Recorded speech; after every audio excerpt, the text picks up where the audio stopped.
Ever seen Dwayne Johnson, aka The Rock, flexing more than just muscles on screen? He's dodging bullets, racing cars, and sometimes stepping way over the line of the law. But let's play a game of what if. What if the cops in his movies played by real-world rules? Hey everyone, you're back on Cinema Mugshot, the place where we don't just watch movies for the thrills, we put their crimes on trial. Today, we're all about The Rock. We're going to sift through his most badass movie moment and ask, if this were real, just how much trouble would he be in? It's like fantasy football for legal eagles, and you bet it's going to be a wild ride. Hit that thumbs up like it owes you money, smash subscribe like it's a wrestling opponent, and ring that bell icon like you're calling for backup. Get ready, because we're about to lay down the law, Cinema Mugshot style.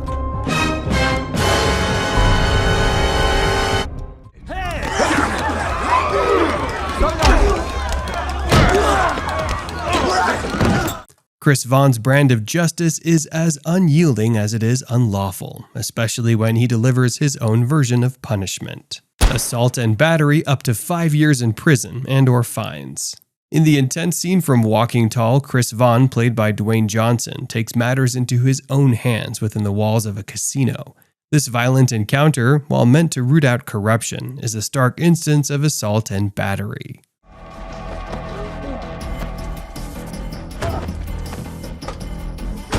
What is this about? The pursuit of the American dream takes a dark turn when Dwayne Johnson's character in Pain and Gain becomes entangled in the kidnapping of Victor Kershaw. Kidnapping, minimum 20 years in federal prison. The film Pain and Gain showcases a harrowing scene where Victor Kershaw is forcibly confined and abducted, an act that in the real world carries severe penalties.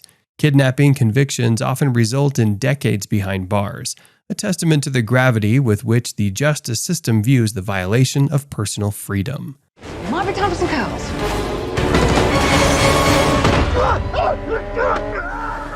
In Hobbs and Shaw, Hobbs's actions during a chase through London lead to an extravagant amount of collateral damage. Destruction of property up to 10 years in prison and significant fines. Luke Hobbs, as portrayed by Dwayne Johnson, engages in a high-octane chase that tears through the streets of London, leaving a trail of destruction. While this makes for thrilling cinema, in reality, such disregard for property can incur lengthy imprisonment and steep fines, emphasizing the consequences of wanton destruction. Just relax. This is a very common reaction in the therapeutic process. It is? What? It is. It absolutely is. Calvin, this. Bob Stone's unusual behavior in Central Intelligence includes a significant legal mistake. He pretended to be a therapist. Impersonation, up to 3 years in prison. In a comedic twist, Central Intelligence sees Bob Stone duping others by pretending to be a therapist. Though it's played for laughs, the act of impersonation can carry real time in a prison cell, as it undermines trust and the integrity of professional credentials.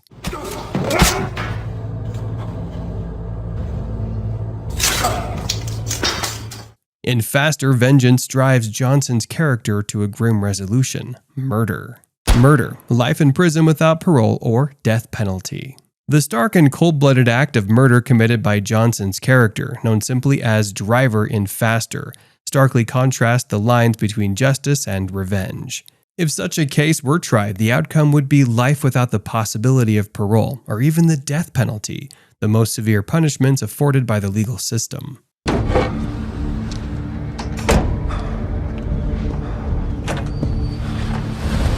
Chris Vaughn's one-man war against corruption includes illegal entry into a casino's back room. Breaking and entering, up to 6 years in prison. In Walking Tall, Chris Vaughn doesn't knock on the door of corruption, he smashes it down. This blatant act of breaking and entering, a felonious crime, could lead to several years behind the bars, underscoring the seriousness of violating one's property and privacy. At least until we kill that son of a bitch. Hobbs transitions from lawful enforcer to accomplice in Fast 5. Aiding and abetting, up to 10 years. Dwayne Johnson's Hobbs in Fast 5 illustrates a complex moral decision when he sides with Dominic Toretto's crew. While his intentions may be noble, the law views aiding and abetting a crime as an offense that can attract substantial penalties, proportional to the severity of the principal crime. Riding the adrenaline wave with The Rock? Then hit that subscribe button to hang tight with us. It's a huge boost, and you won't miss out on the action-packed episodes we've got lined up. Eager for more of Dwayne Johnson's on-screen escapades? Let's jump back in. Be ready to cut. Roger that. In San Andreas, Ray's daring helicopter rescues put him at risk of reckless endangerment charges. Reckless endangerment up to 1 year in prison. While heroic, Ray's actions in San Andreas teeter on the brink of legality, illustrating how life-saving stunts could also be construed as legally reckless.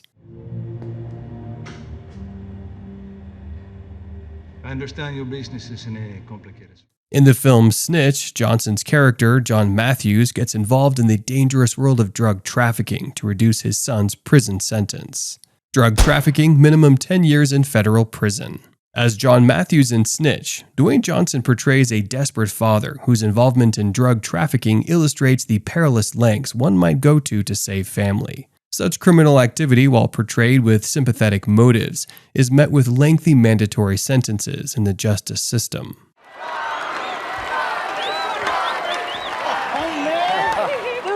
In Central Intelligence, Bob Stone causes a public disturbance at a high school reunion. Disorderly conduct, fines, and up to 6 months in prison. Bob Stone's antics at the reunion in Central Intelligence are humorous, yet technically amount to disorderly conduct, a charge that could lead to fines and imprisonment.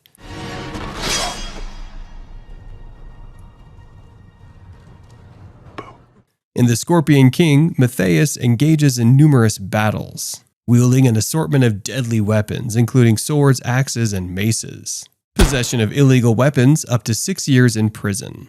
Matthias's arsenal of weapons, while essential for survival in the harsh desert world of the Scorpion King, would land him in hot water in the real world.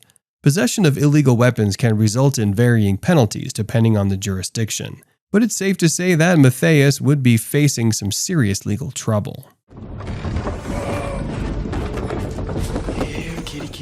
In The Rundown, Beck's mission involves retrieving a stolen artifact known as the Gato. Theft, up to 10 years in prison. While Beck's intentions may be good, the act of stealing the Gato remains a crime. Theft encompasses a wide range of offenses, from petty shoplifting to grand larceny, and the penalties can vary significantly depending on the value of the stolen property and the jurisdiction.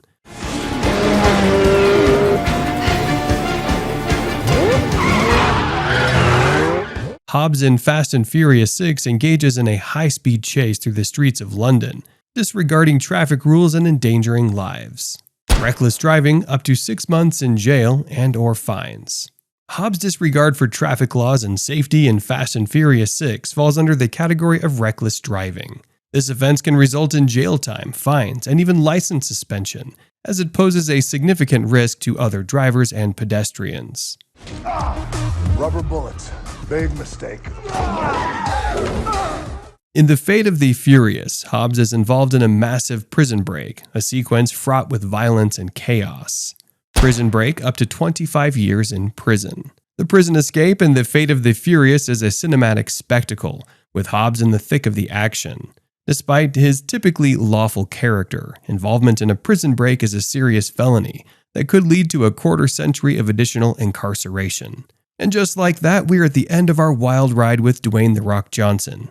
We've seen some intense action, some serious rule-breaking, and a whole lot of The Rock's signature charm.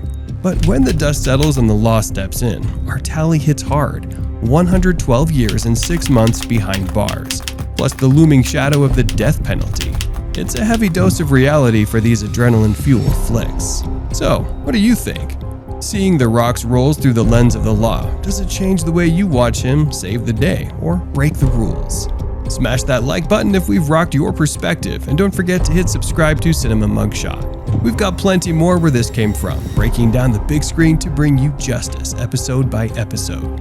See you in the next one, where we put cinema on trial again. Stay tuned.